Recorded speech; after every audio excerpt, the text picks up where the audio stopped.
And oh wait.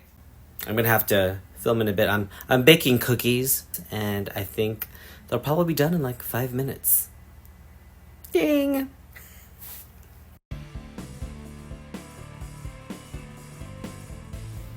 So I got a new phone, and now I have these. I think they're called Animojis, and I love cartoons. I love that now I could kind of be a cartoon character. I thought it'd be fun in today's episode if I use my Animoji to discuss this animated classic called Dr. Katz.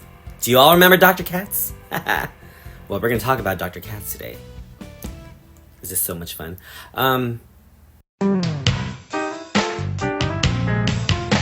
Hi, welcome to a new episode of My Favorite Things, where we talk about things that I love, and hopefully you do too. First, I would like to thank all those who support me on Patreon. Super special thanks to Butch, David, Joshua PK, Patrick O'Connor, Sean Laurencio, Tim Hawking, Tim Tucker, William Robinson, Ash Weatherly, and Anonymous. Ooh! Dr. Katz was released in 1995 on Comedy Central. I was 14 at the time, and I was starting to love stand-up comics, and Comedy Central had an abundance of stand-up comics. A gem in their schedules was the fun show Dr. Katz, a Squigglevision animated show that had its humor based on stand-up comics and improv. And you're afraid if you eat too much, you'll put on weight? Is it your big... No, I'm afraid if I eat too much, I'll get thinner. What's wrong with you? I mean, really, what kind of a doctor asks a stupid question like that?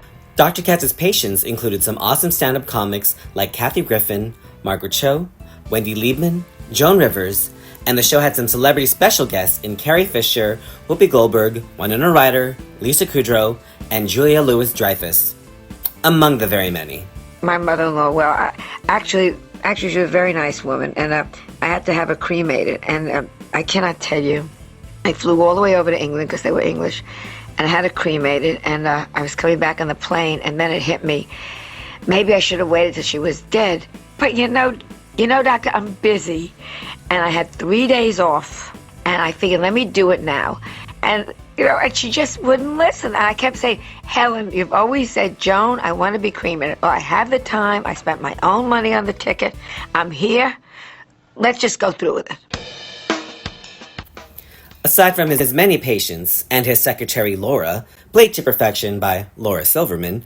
Hi, Wendy Liebman. Mm-hmm. Oh, that's not how you spell it. It's I-E. Well, that's not how you spell it.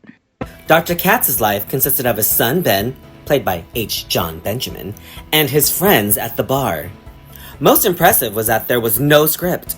There was an outline of a script, and then these performers would just go at it. I've always been interested in the profession of a therapist. I love the idea of talking things out, to figure things out. My last boyfriend, I bring him home to meet my family. Yeah. My mother starts grilling him. She starts wearing him down. She says, so, what do you do for a living? And he said, I'm a musician. And I have a band.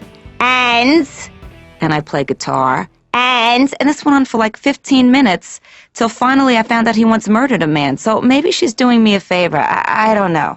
I also love that you have these comedians pretty much doing their bits to an audience of one, who doesn't just listen, but who will also dissect and question. Are you sexually attracted to me at all? That's a tough one. I don't think that's an appropriate question. This is a therapist's office. I thought I was supposed to ask anything I felt like asking. You told me I could say anything I want. Now you're saying no? I'm not saying you can't ask me, but I need to know why you ask. I find you looking at me sometimes in a very leering manner. That's a defect. That's a palsy in my I was in an accident, and I leer now. I don't believe you. I think that you're a pervert. That you really are leering and ogling, especially at my humongous breasts. To tell you the truth, didn't even notice the size of them and the shape of them. Now I feel even worse. No, I'm saying I never really took in the fullness of your breasts. That's all, the weight of them. Really? But Joy, in my role as a therapist, how I feel about you as a man is not really germane. Is there something disgusting and despicable and hideous about me that you haven't shared? I've shared it. The improv aspect of this show gives every scene a very realistic feeling, as if you're experiencing actual people and their actual lives. What is your earliest childhood memory? And take your time, because sometimes... I can't think of any. No? Well, what about adolescent memories? It's dinner time, you're home with your sister, your brother. Your dad's just gotten back from an out-of-town trip. Nothing? Not working? Your mother's had a couple too many, maybe? Not ringing any bells. Let's back it up. You're 10. The braces are about to go on. I never had braces. You're holding back, Janine. You know what? I think I'm just gonna go. Well, we still have a couple of minutes, Janine. Why don't we keep working here? Yeah, I really feel done though. I feel like it's time. Yeah, so go with that feeling.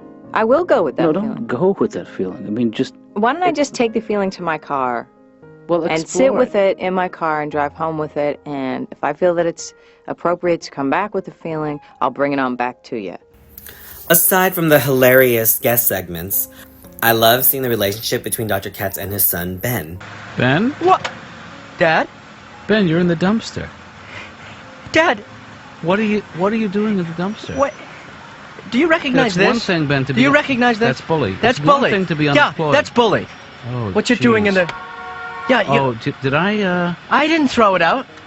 You know what? I had Grace was in here last week, and I told her whatever's in the linen closet, we never use it. Grace knows bully. Just toss it. Grace knows bully. Well, I told her that whatever she... You told her to throw out bully. I never said the word bully.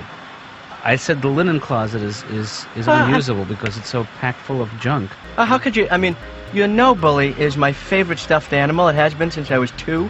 Ben also has a mad crush on Laura, Dr. Katz's secretary. Does this in any way resemble to you like a date? No, No. no.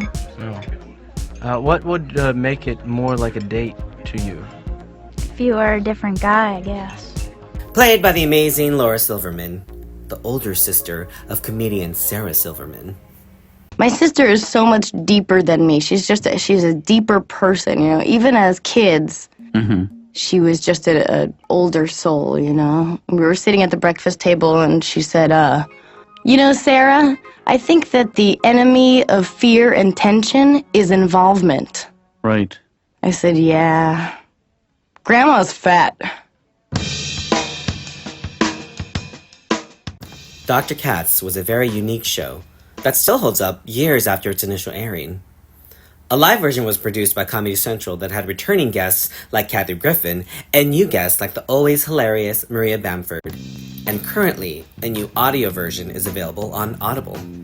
I had a gay dream the other night. This was really weird, Dr. Katz. I had a gay dream, and I didn't know I was having a gay dream until partway through. See, here's what it was, the dream. I was at a cafe in Italy with a friend of mine, and we're sitting there and having espressos, and Yeah, gay dream. these 2 young Italian boys come up to us. They say, "Come swimming with us. We're going to go swimming. Come on, it's going to be very nice to go swimming." And, you know, it's a dream. So we're like, yeah, what the hell? Why not, you know? Go swimming with these Italian kids. So I get on the back of the kid's scooter there, and we go, you know, go into the mountains. And so they take off their clothes, and they start swimming, and they saying to us, "Come on into the water. It's beautiful. Don't be afraid," you know.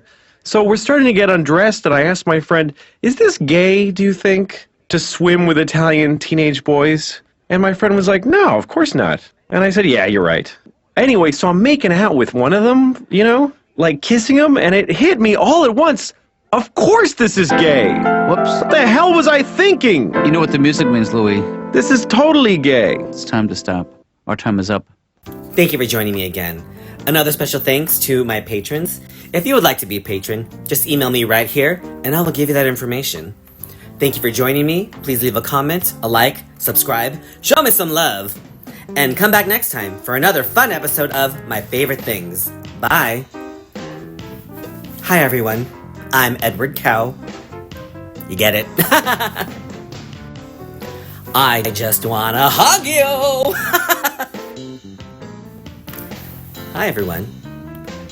Look, I'm a unicorn. Dreams do come true. I love you like a love song, baby. I love you like a love song, baby. Ooh, love you like a love song, baby. And I keep going, repeat, repeat, repeat. Are those the lyrics? I don't know. I'm a unicorn.